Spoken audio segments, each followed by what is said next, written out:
Well, thank you.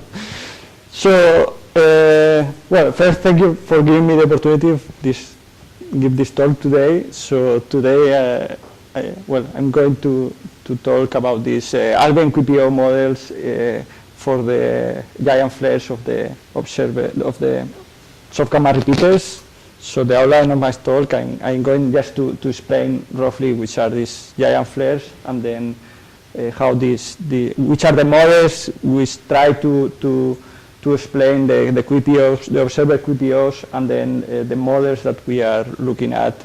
We have different models, and finish with the calculations. So soft gamma repeaters are thought to be Magnetars. So you have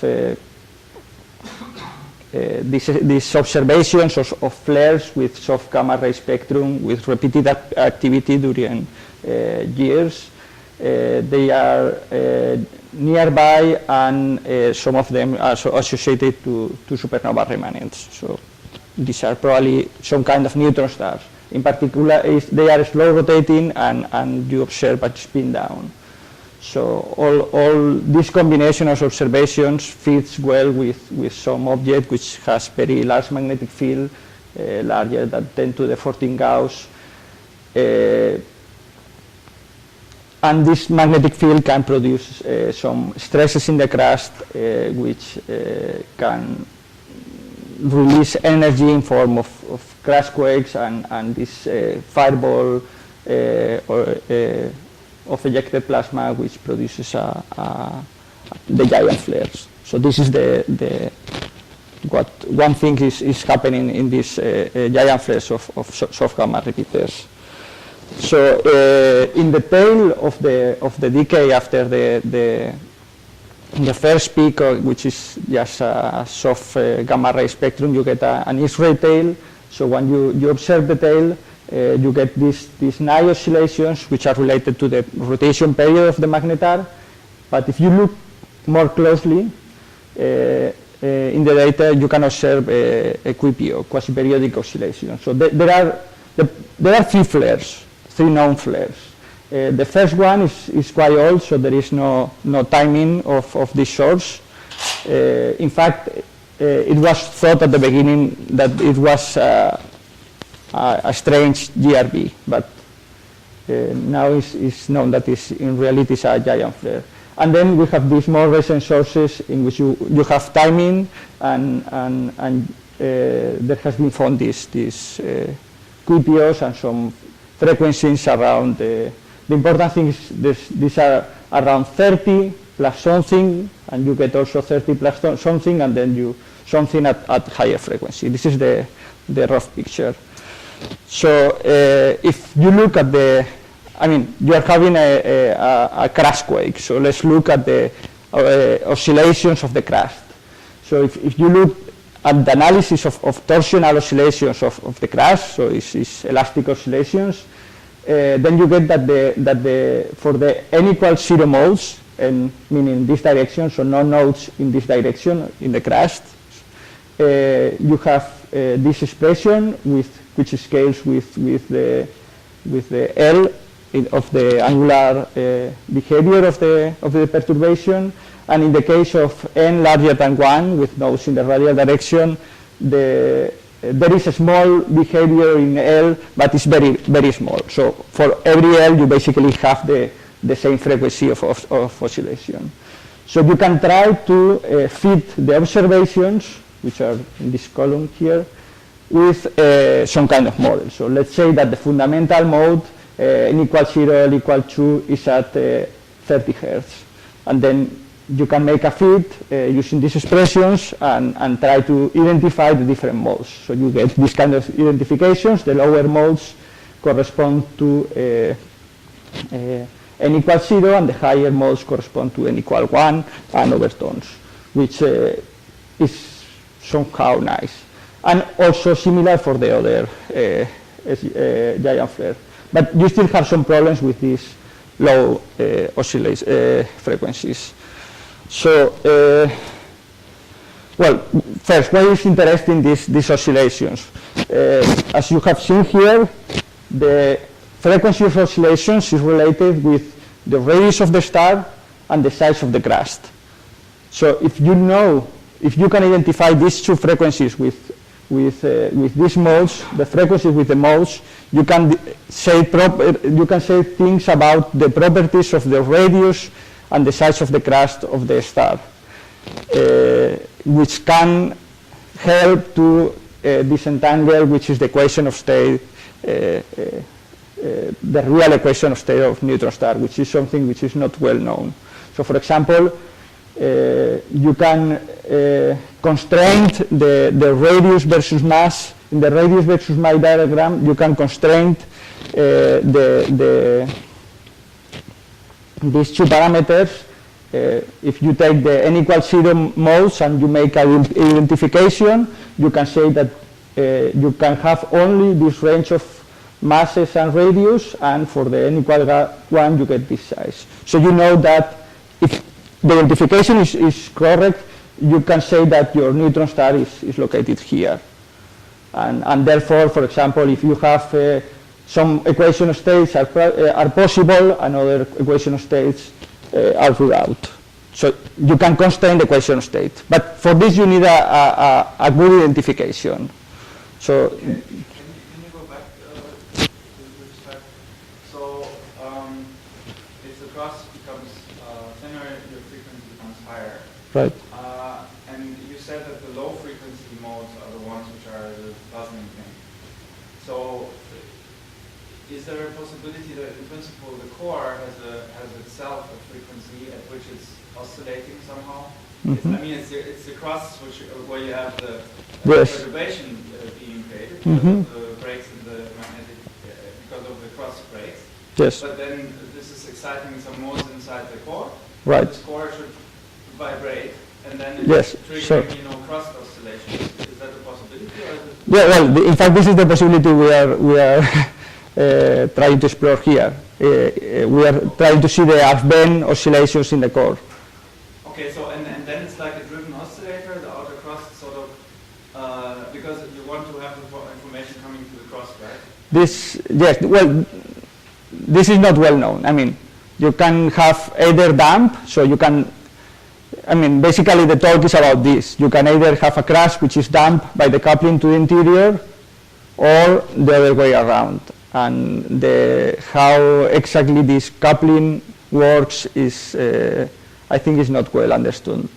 I mean, there are very simplified simulations, I mean, analysis of plane parallel models, which you get some nice normal modes and things like that, but this is not how these objects behave, because the geometry is much more complicated and I mean, I'm going to show you in just a moment this kind of things, but this goes in this direction, yes. Well, first, just I mean, just to try to show you that this problem of these frequencies is not easy to solve. So you can modify the properties of the crust, so trying to explore different parameter space of the, I mean, you have uncertainties in the equation of state in the crust and in the shear modulus and all these kind of things. So you can try to find something which fit the observations. So you can go to fundamental frequencies lower, like 18 or even 11 hertz in the more extreme cases. So if you try to go to 18, you can see, well, you fit the 18th immediately, and you can get higher order modes too with this weird else, which is, I mean, you fit the numbers, but it's difficult to say why it appears the third, then the 10, and what happened in between, why these modes are not excited or not visible. You still have some gaps here, or if you go to lower frequencies, then you are not able to fit the n equal 1, because it goes to lower frequencies and it is impossible to fit. So the frequencies seems to be like the ones in the crust. So they are similar and they roughly fit. But when you do the analysis with care, there are things which cannot be explained in any way with crust oscillations. And that's why you need something else. And the possibility is the coupling with the core with Alfvén waves. So. Is it that why there are only some of the modes are excited, and instead they're equal 2, equal 6, equal 10? What happens with the others? No, I mean, I think this is one of the problems of this model, that you cannot explain that. And, well, in fact, it's here. Only some particular modes appear. This is a problem. And I don't have any hint of why it should happen. And you have missing frequencies. So, okay, the solution will be to couple it to the core and to see how the full system evolves. Is there any observational selection effect for the different modes? No, right? I mean, it's just a different frequency of the overhead. Well, which will not be. We don't know. I mean, this is just oscillations of the core. Then you have to couple it to the exterior and to compute somehow the emission process, which leads you to your observations. And there is a long way to this. So there can be many things in between which leads to see only one of these modes, but it's not easy to say. So, well, there is other possibility that there are different processes. We are seeing different frequencies, and not all come from the same process. So you have crust oscillations, and you can have other things, or we are missing something important. So the Alfvén QPO model is just to see the oscillations of the torsional oscillation, Alfvén oscillations of the core. So the first attempts have been done with very simplified geometry, just plain parallel. You can solve it in the linear analysis, and you get modes. So you have some concrete frequencies at which the system oscillates, but this depends strongly in the geometry that you are using. So once you remove this geometry, you lose the modes. You have a continuum in the interior. So the continuum was proposed by Levin. Basically, what you have is, well, imagine that you have different magnetic field lines inside the magnetar, and each of them is oscillating. And the frequency of oscillation roughly is the Alfvén travel time it takes to go through the star. But since each of the lines have different longitude, then you have a continuum in the interior. You cannot have normal modes in the interior. And then you couple this with the crust, which has normal modes, and when you couple a system with normal modes with a continuum, what you get is a damping of a transference of the energy in the system which has discrete nodes to the continuum. So you damp the oscillations of the crust, basically. So there have been simulations without the crust, so just to see the continuum, but without coupling it with the crust. First linear simulations, which I think they had some boundary conditions which were a bit strange, because they were fixing the amplitude to 0 at the surface. And then we published this paper at the same time as this Colayuda et al., which basically we are doing basically the same but using different methods. And this is what I'm going to show you now. So first, the semi-analytic model, which helps to understand how this is working. Just think this is the neutron star with the surface, and you have some magnetic field lines. We have tried with a dipolar magnetic field, but this is general.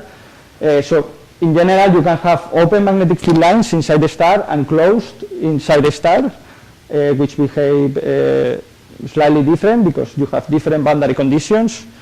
So what you can do to simplify the problem is to remap this complicated problem in one much more simple, in which you just consider that, well, you make the approximations that the wavelength of the oscillations is very small, such that one wave packet which starts in one side,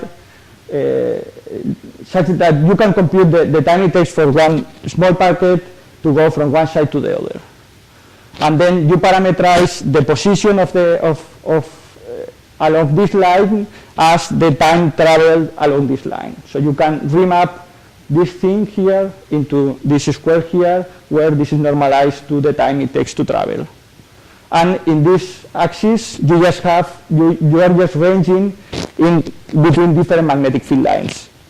So it's like a set of one-dimensional problems in which each line corresponds to something which is oscillating because of Alfvén waves. And so you can write this kind of, you can write a wave equation along each line, in which the only capping between lines is through the fact that, well, that the speed depends on which magnetic field line you are.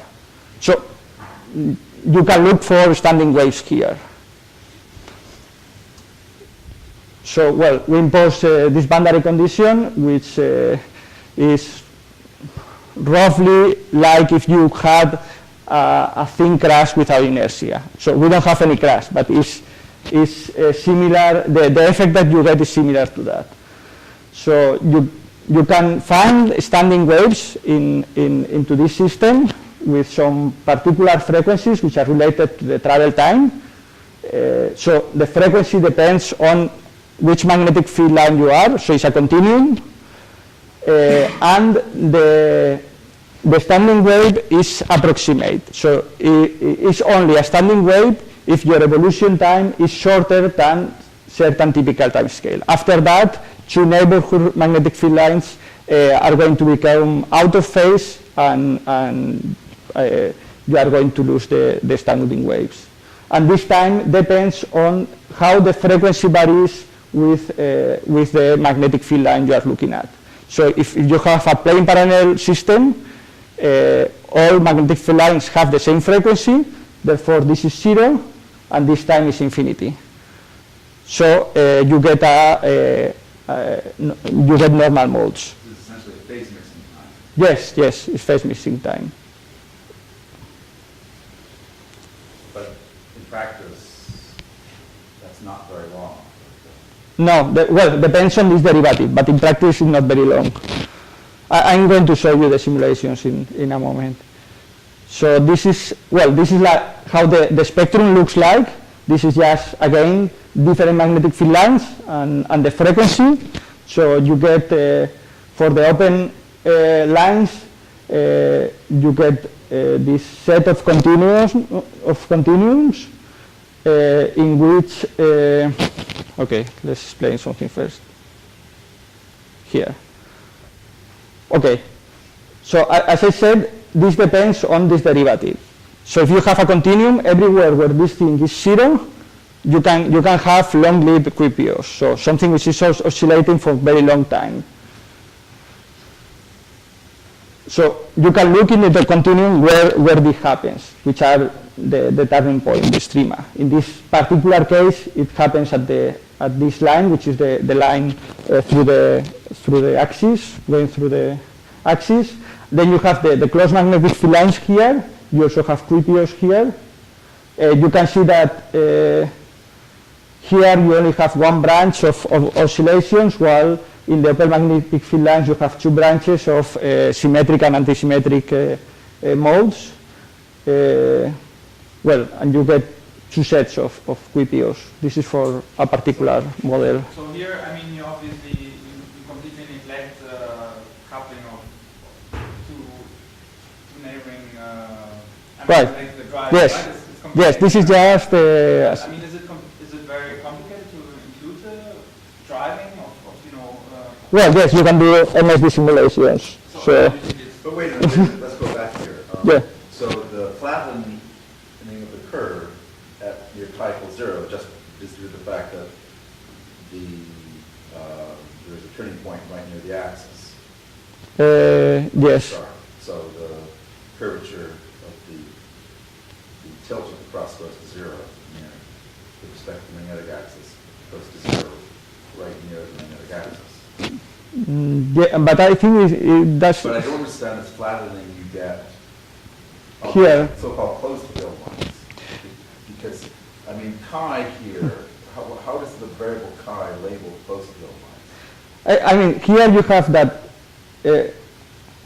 Yes, okay, right. Let's see. It is one at the. I see. Okay, so it's going along the magnetic equator. Right. But why is it flat? Why is the length of the field line getting flat as you So- go to This is getting smaller, but at the same time, as you, since this goes outwards, you get into regions in which, I mean, the density drops faster than the magnetic field, and therefore the Alfvén speed is growing. So these things are, okay. I mean, can we go back to the previous picture? Yeah. So at constant density, at least, those closed loops, I mean, the period is proportional to the length of the field line in the closed loop? At constant density, well, the magnetic field is also different. I mean, the Alfvén speed changes also with constant. Okay. It's not, I don't think it's a. Okay. Oh, wait a minute. No. And it's all, I mean, this is an integrated quantity along the magnetic, along this line. That's why it's not. But it doesn't require a coincidence, though, for the curve to flatten out in this part. And you have a certain distribution of current with respect to distance from the center of those loops. Yes. There's a central point, Uh-huh. the point around which the closed loops turn. And you don't, in principle, know the current density distribution, right? I mean, Yes. that could vary quite a bit from object to object. If you had this type of just purely colloidal shape, which it probably doesn't. So I don't understand why the curve flattened. Well, sorry. Maybe the picture was, okay, I think I know what you are telling. I mean, here you cannot see it properly, but this thing here diverges here. So when one is the center of this loop. When you get there, the size of the loop is 0, and the frequency diverges. So, but I mean, this is very sharp. I mean, you cannot see that in this plot. But here, maybe here a bit, and I think it's also this picture is a bit cutted here. But then this flattening is sort of partly, you know, it's a special. I mean, that's a fairly broad range of chi over which you have a flat curve, and so that requires some tuning of the magnetic field, doesn't it? Well, we didn't make any tuning, and in fact, I don't believe these things are going to give any observational signature. No couple of Crust. But, right, exactly. So, but anyway, this is a general, I mean, if you give me a magnetic field, I can always compute this thing. So, and then we can start looking whether the QPOs and all these things. This is, just take it as an example, not as a realistic model. So we have performed MSD simulations of the same system just to see this, how it really behaves. This makes phase mixing and how good is this short wavelength approximation that we are using. So we are using it's a nonlinear GRMSD code, which is Riemann-Solver and the constraint transport scheme, and in principle you have also evolution of the space-time. But for this application, we only study torsional oscillations, and we are using the anelastic approximation because the frequency of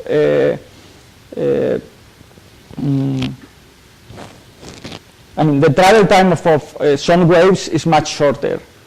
So if we were using the full set of equations, we will be very limited by sound waves. So in this way, we neglect the sound waves, and we can evolve the system much longer and much more accurate. And we are using, we fix the space-time, because it's just torsional oscillations which are not going to change the space-time. So what I'm showing here is, okay, we make the evolution, and now for each magnetic field line, I make an average. In this, I take the maximum amplitude of the velocities in this case. So these are full simulations, 2D simulations, but just to show the plot, I take the maximum amplitude for along one magnetic field line, and I plot the time of evolution of this maximum for each magnetic field line. So it gives you a sense of how the different magnetic field lines are oscillating. So the initial perturbation excites all the magnetic field line. Is a general perturbation, and then you get this phase mixing, and immediately you see that you get stable oscillations exactly in the 2 QPOs that you were expecting to see. Again, how are you determining the damping of the mode of each value of pi? Well, this, here is just, this is just the MSD simulation. This is the result. Okay. This is not... Right. But then again, how are you treating the crust in this simulation? In this simulation, we don't have crust. We have exactly the same boundary condition than before, that the radial derivative of the displacement has to be 0, which gives you a condition for the velocity, which is what we are using. So it's basically the same problem as before, but solving it without the short wave approximation. Solving the MSD equations. And you again map it to the plane parallel case? No. We are doing that in spherical coordinates in Okay, and then equals 0 is basically something which is traveling through the core, yes? right. It's just the axis. Yeah. Okay. I plot like this because it's easier to see that than plotting the.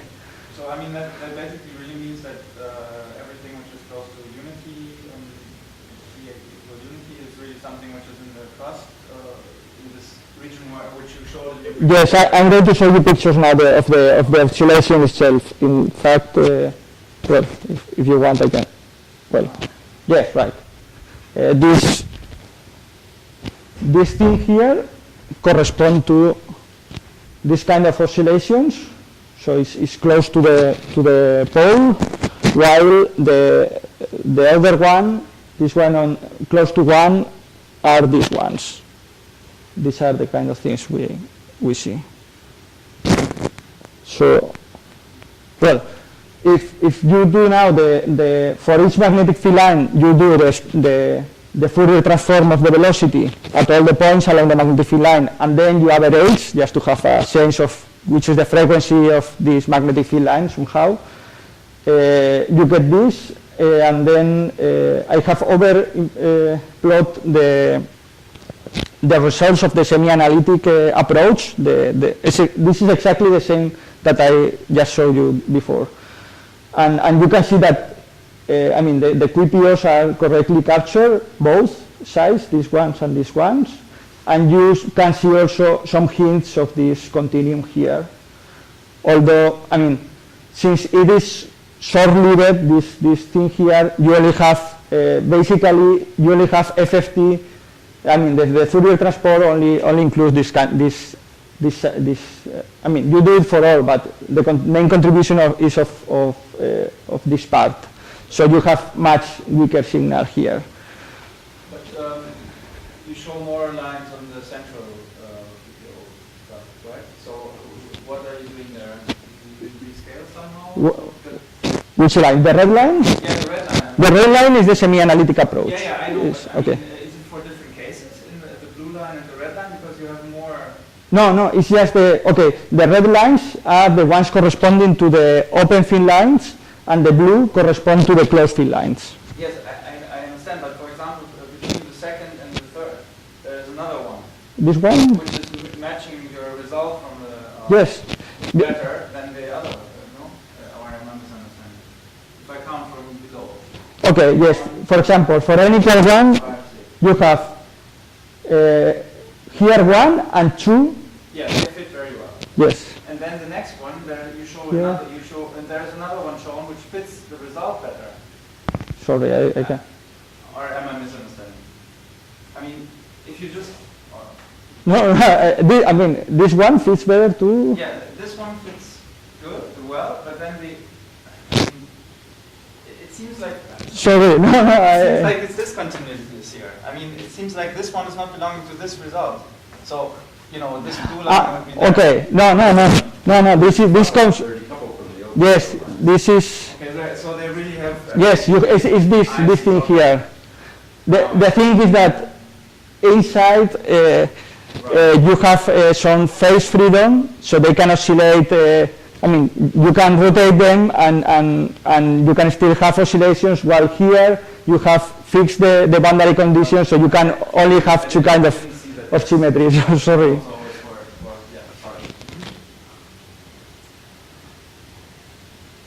Okay, well, this is just the Fourier transform for the frequencies corresponding at the QPOs. So you look at the frequency corresponding at each of the QPOs and you see this structure. And the blue lines are the nodes computed with the semi-analytic approach. So you can compute where are the location of the nodes, and they correspond to the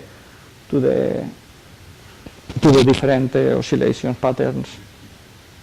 And this is for the ones in the interior, in which you cannot predict the nodes because you have, I mean, you can change the phase and you can, I mean, they can oscillate like that, or you can move it. And well, the only difference that we show with respect to this work of Collier-Uda is that they are also seeing QPOs where the open field lines and the closed field lines match. And we are not seeing that. I mean, they interpret... Do they have any different treatment of the crust? No, it's exactly the same boundary conditions.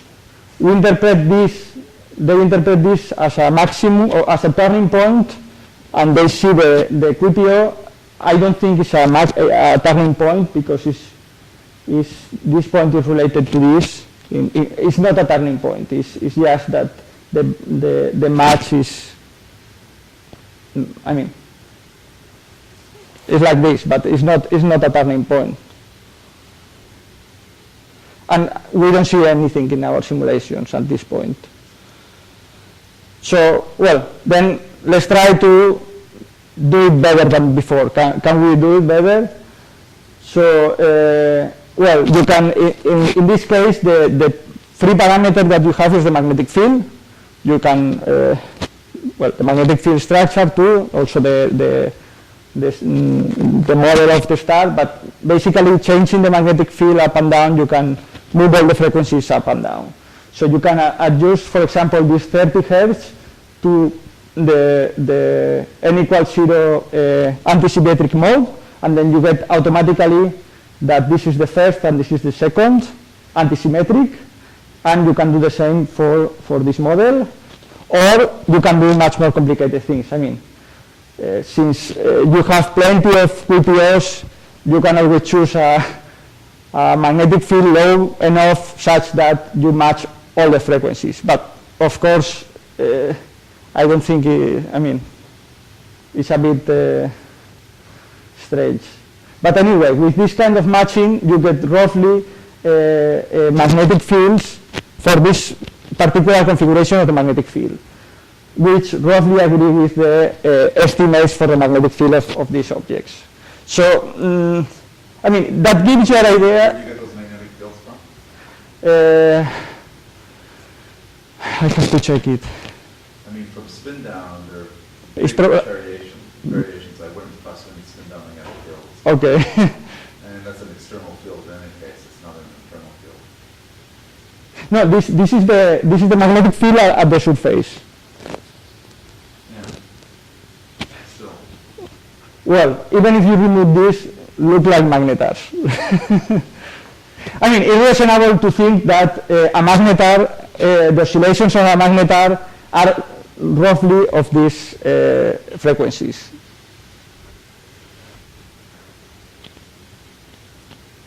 So the mode with frequency of 29 hertz Mm-hmm. has no nodes along the field lines near the axis. Has no nodes, has Or it has- one. it has One. node. Is this one. So are these three. Yes, right. Well, in this particular match are these three for this particular model.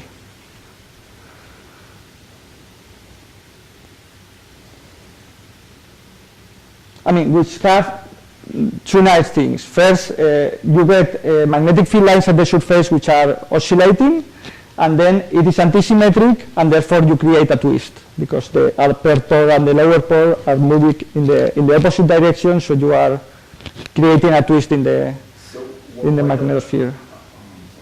So why don't you have a, this is the antisymmetric mode. All these here are antisymmetric, and these are symmetric. Yeah. Yes. Yes. But why the antisymmetric modes? That's what I'm not understanding. This is just a match. I mean, you can do, as I said, this depends on the magnetic field. If you change the magnetic field, you can match something different. And if you change the magnetic field structure, No, you change it again. Physically, why would you decide only the antisymmetric and not the well, symmetric modes? I can imagine that you excite all the modes, but maybe the antisymmetric modes, since they are creating a twist in the magnetosphere, maybe it's easier to observe these ones. But I don't know. I wanted to ask you about this. I wouldn't understand why that would be actually. But, so, and also, isn't there a node, a symmetric node with no nodes? With no nodes, no. There are, No? Why not? because, no, you cannot have that. It will be completely inside the core, and it should be the node. The maximum should be in the core, right? Center somehow. No? Well, this has the maximum in the core. You mean only one maximum in the core? Yeah. Okay, then, But that will not be seen outside, sort of. no, no, this is, All these, no, this, all these cases, you have magnetic field lines pinned at the boundary. Is that right? Basically. pinned, so I mean, they can move, they are free at the boundary, So it's free at the boundary. free at the boundary. I mean, this is the right, this is the velocity. So, I mean, they move at the phi component of the velocity, so they move at the boundary, the magnetic field line. So you basically have sort of an outflow boundary condition for the wave? Okay, effectively, you lose some angular momentum. But why wouldn't it be better to pin the magnetic field lines at the boundary? I mean, if you have a wave in the core, I mean, there is, well, okay, no, I take it back. There's a elastic wave speed in the crust, and that corresponds to a magnetic field of several times 10 to the 15 Gauss. So if the internal magnetic, total magnetic field is weaker than that, then effectively the photomagnetic field lines are pinned at the intersection with the crust. There's a motion to crust, but they're effectively pinned. Whereas if the field is stronger than Right. 16 Gauss, then the crust can oscillate freely, basically. Right, right. And so you're in practice, you're near the boundary between those two behaviors. Well, I mean, we thought a lot about this, and at the end, the conclusion that we arrived is that you have to do it completely with the crust, because when you compute the frequencies, I mean, you can see that in the frequencies. The frequencies of the oscillations in the core and in the crust are very similar, and therefore, I mean, basically have Alfvén speeds and shear speeds which are very similar, and they you cannot say you are in a limit in which you can neglect one of them. You have to compute the full system. Okay. I have one more silly question. So at the moment you're showing us those which are sort of standing waves, which are going to be which are going to survive, right? Yes. And the other modes, which are the other possible frequencies, which are in between, Mm-hmm. because of the nonlinear coupling, they are sort of damped away. They Right. transfer energy. Right. Is there anything which is when you would perturb? I mean, if you have the standing wave in the center and also in this Mm-hmm. colloidal the crust Yes. region, then they are exciting continuously, pumping energy between them. So there will be some continuum of modes standing in between as well. So is there any maximum somewhere also? I mean, you showed us the We don't see anything in between. We just see the redistribution to these two QPOs, I mean, these two turning points, and then we don't see any interaction. But it's also difficult to say because it's difficult to simulate that longer than what we did. But I think... I mean, for example, if these frequencies, which you cannot explain by the Okay. if those frequencies are actually modes which are excited by pumping of energy and they would just decay away all the time, then they should be like non-resonant excited modes, which means they should have a damping, they should be lower than a resonance. So is the tendency that they have lower height? The contribution of these modes is lower as well, observationally? Observationally, I look at that, I don't think so. So they are similar because that tells you that it's probably not. I'm not sure to what extent you can measure the amplitude of these oscillations, because you are already looking oscillations inside some oscillations, and I would have to look at the data, but there is nothing special, or I couldn't find any special differentiating ones to the others. But well, and I mean, this is just to have an idea of what can you get if you have this kind of oscillation in the interior. So now, well, this depends on the magnetic field structure. If you change the magnetic field structure, you change the continuum. So you change the location of the QPOs. You could have more QPOs. This is an idea. So if you have several turning points in the open magnetic field lines, which could happen with some strange configuration of the magnetic field, then you will have several QPOs, and then, well, maybe the ones which are not splines corresponds to these others. I mean, I can understand that you can always find a geometry of the magnetic field such that you can fit these modes. But the observation doesn't restrict you very much in how this, which is the right magnetic field structure, if it is due to these Alfvén QPOs. And then, well, you get, I mean, in this particular example that I showed, you get this nice relation of the fundamental and the two first overtones, which at least is a bit nicer than having 1, 6, 10, and things like that. So, well, I'm going to show you now some preliminary results of the Crust oscillation. So the next step is to add the Crust to see how both things interact. So now you have to solve the elastomagnetic equations in the Crust, in the anelastic approximation, where you have a mixture of shear waves and Alfvén waves. Then the ideal MSD for the interior, and then we impose continuous traction at the core Crust interface. And so far the magnetosphere for R is just a vacuum, I mean electrovacuum with some magnetic field, but vacuum. So we have also to impose boundary conditions in the exterior.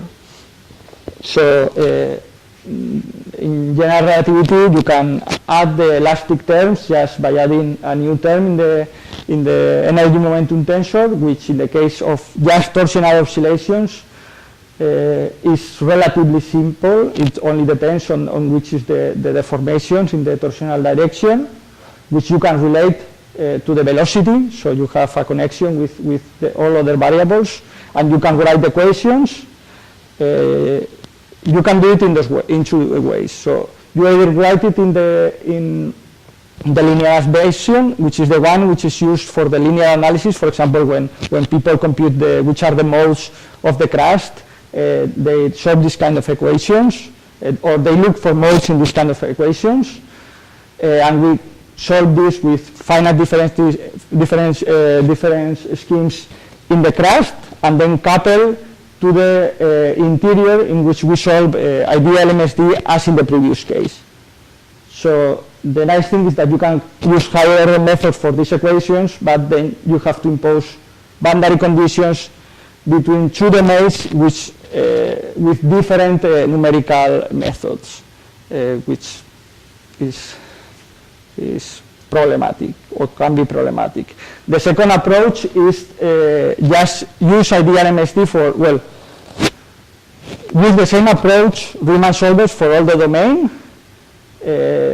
So you have the typical, the usual MSD equations. I mean, you have a continuity equation, conservation of energy, momentum conservation, and then you have some evolution equation for the displacement. The nice thing is that you only have one domain for everything. Simplifies a bit the boundary conditions in the Crust-Chord interface, but you are limited to second order because our scheme is second order. So, well, just to give an idea of how these equations look like, I mean, they are similar to the usual MSD equations, you just have some new terms in the flux, and you have to modify the sources because the term union is different. We're using an anelastic approximation, that's why the pressure is appearing in the sources and not in the fluxes. And well, if you resolve the eigenvalue system, you get that the eigenvalues is roughly the square of the Alfvén speed plus the shear speed, the square root. So if you get to a limit in which sound speed is much smaller than the Alfvén speed, you get Alfvén waves here. In the opposite limit, you get shear waves, and in the limit in which we are interested, you get a mixed thing. So you don't have two waves. You only have one kind of wave, which behaves as a mixture of both waves. So we have, as I told you, this is work in progress, and so far we are having still some numerical problems in the core-crust interface. So I'm going to show you simulations without magnetic field. So these equations, but just put B equal to 0. In this case, we know the frequencies of the crust because they are modes, have been computed with linear analysis, so we can compare with something. We have used these two models with two different equations of state and mass. So here I plot the oscillations, the amplitude of the oscillations. I think this is the displacement at some point in the crust. Since they are modes, everywhere it looks similar. So the black line is with the Riemann solver, so one domain, and the red line is with the linear method. So since you are in the anelastic approximation, you can avoid this quite long. This is 150 milliseconds. So, and you can see that the Riemann solver is clearly superior to the linear method in the sense of that is much less dissipative than the linear methods. And it's probably because of these boundary conditions between these two numerical methods, which seems to introduce much more diffusion, and at the end you don't get much better results. So we are really getting better results with only one domain and the same numerical method every way. If you look at the frequencies, we can compare to the linear results, and we get very good agreement for the n equals 0, which are all these ones, and also for the n equal 1. You can see that they are all quite similar. And if you look at the structure of the perturbations, which, I mean, they look like this, because you are just simulating basically the crust. But, I mean, you can plot it like this so you can look it a bit better. This is the n equals 0, L equals 2, so it has one mode in the zeta direction and no modes in the no nodes in the radial direction, and these are L equals C and L equals 4. I don't have plot for the N equals 1, it's the same. Well, but I mean, it's work in progress, and let's see how far can we get. So the conclusions is that the Alfvén oscillations really form a continuum in the core. So the arguments of Levin are true, which strongly mixed except for the least turning points. So if you can identify the turning points, you can say which are the frequencies of the QPOs which you will see in the interior. Probably in the models that we have seen, only these polar lines are the ones which form the QPOs connected to the exterior. You have the other ones, but these are disconnected. And we can always use the short wave approximation, which matches very well to the numerical results, but is very cheap computationally because it's semi-analytic. So you just give me a magnetic field structure, and I compute immediately the spectrum, and I can give the QPOs. So it's very easy to explain very large parameter space. And well, we are adding new degrees of freedom to explain the observations. You have now Alfvén QPOs, now you have the Crust oscillations, and somehow we think that joining all together at some point we will be able to explain all the diversity of QPOs that you are observing. And for the Crust oscillations, well, we have been able to perform oscillations of shear waves in the crust and recovering the frequencies predicted by linear analysis in the case without magnetic field. So you don't yet know how the crust will affect the core mass? How the crust? Not yet. I mean, we have. Would in principle couple the field lines more effectively? They couple. I mean, in a simulation that we already couple, I mean, you can see that you put a perturbation in the crust and you start seeing an Alfvén wave propagating in the interior, or the other way around. You put a perturbation in the interior and it propagates, excites the modes in the crust. The thing is that what you want to see is which is the final state, how the energy transfer, how the energy redistributes at the end, where you get more energy in the Alfvén QPOs in the crust, and things like that. And for this you need a long time evolution to relax the system and to get to some final conclusion. We are still having these small problems, numerical problems in the core crust interface, so we are not sure everything is fine yet. And that's why we cannot tell anything yet, because we have to be sure of what is going on and not present things which are numerical issues. But I think it's possible. I think it's possible. Well, and that's all. Thank you. Okay, thank you. Any more questions?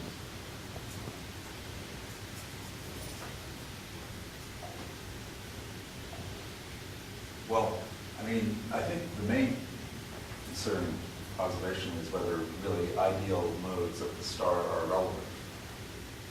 Because it looks like the magnetosphere is being excited, and that the excitation is happening very close to the star. So that the only way I know that can happen is if you're actually breaking the crust. And so one interesting possibility is that these modes are self-excited. The elastic modes in the crust are self-excited, and that the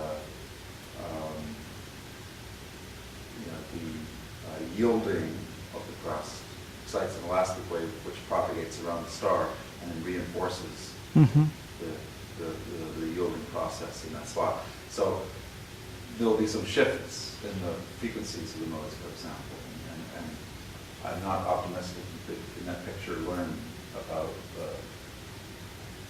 you could learn about radius of the star, the thickness of the crust, quantitatively, just because the modes won't be exactly the same as the modes that you would measure just by, if you hit the star like a bell and it rang Yes, yes. But in that picture, it's not clear that you can get modes significantly lower in frequency than the fundamental L equals 2 whatever mode of the crust. Okay. So one may very well still need the core to explain some of the 20 hertz QPOs. Yes. Lowest frequency QPOs. Okay, so what you're saying is that maybe I misunderstood. That only the fundamental can be excited, long-lived, or no, but just that the frequencies won't be the same as the ideal, magnetoelastic frequencies. And besides that,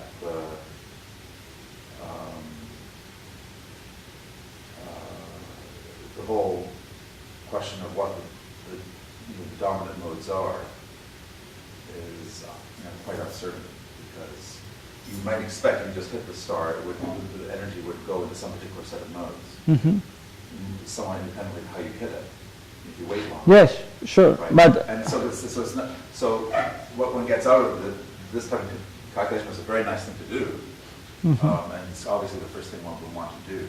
Yes. Isn't necessarily what the star actually does, just for this reason. No, I mean, I agree with you that, of course, if you are going to make, break the crust in one point, for example, a very small region, probably you will excite modes with L, which are larger, and things like that. And this is also, this kind of thing we also want to check what happened with these modes. I mean, if you excite higher L modes, typically in most of the system, the energy redistributes between the different L's, and you basically at the end get the final state usually has more power for lower L and then a decay. So, one reasonably think that at some point you will always get modes with lower L's. But this is something that we want to check. If the final state goes to something with higher L's, or independent of the perturbation, or it really depends very much on the perturbation, and because if it depends on the perturbations, it can be everything crash modes, and just that you are exciting strange L's depending on the size of the breaks in the crust or things like that. Yeah, very high frequency modes though won't just stay in the crust, they'll go into the magnetosphere, for example. So you have to worry about that. To worry about, sorry? Very high frequency modes won't just stay in the crust and the material. They'll move around quite a bit. But anyway, I'm starting to get into some of the hardest things to actually measure. Okay. Okay, any more questions? Well, thank you.